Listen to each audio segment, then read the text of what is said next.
নমস্কাৰ, মোৰ অন্য এটি ভিডিঅ'লৈ ফেচবুকৰ সমূহ বন্ধু বান্ধৱীক মই স্বাগতম জনাইছোঁ।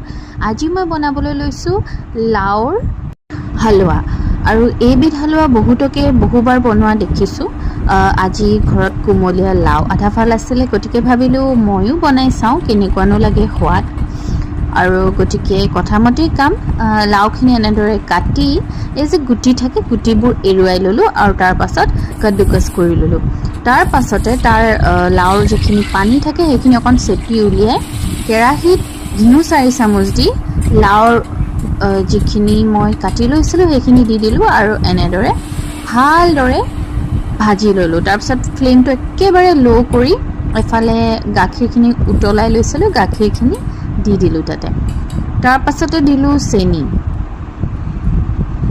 এতিয়া মই ইয়াতে দি দিছোঁ কিচমিচ আৰু অকণমান পাউডাৰ গাখীৰ। এনেদৰে মই কাটি ল'লোঁ 3 পেকেট আৰু অকণমান গাখীৰ দি এইখিনি ঘুটি তাতে মিহলাই দিলোঁ যাতে টেষ্টটো অকণমান খাবলৈ ভাল হওক। তাৰ পাছত আৰু অকণমান চেনি দিলোঁ, যিহেতু মই এচামুচহে চেনি দিছিলোঁ। এতিয়া এইখিনি হৈ গ'ল। ভালদৰে সিজাৰ পাছত এতিয়া মই সকলোলৈকে, আমি ঘৰত যিহেতু 5টা মানুহ হ'লে ছাৰ্ভ কৰিলোঁ। ইয়াতে ফুড কালাৰ দিব পাৰি, কিন্তু মই ফুড কালাৰটো প্ৰিফাৰ নকৰোঁ, গতিকে মই দিয়া নাই। আৰু ওপৰত এনেদৰে মই কাজু, এলমণ্ড আৰু অকণমান ৰ'জ পেটেল দি লৈ ধুনীয়াকৈ ছাৰ্ভ কৰিলোঁ। সকলোৱে খাই ভাল পালে, আৰু ভিডিঅ'টো যদি চাই ভাল পালে তেনেহ'লে জনাবলৈ নাপাহৰিব। ধন্যবাদ।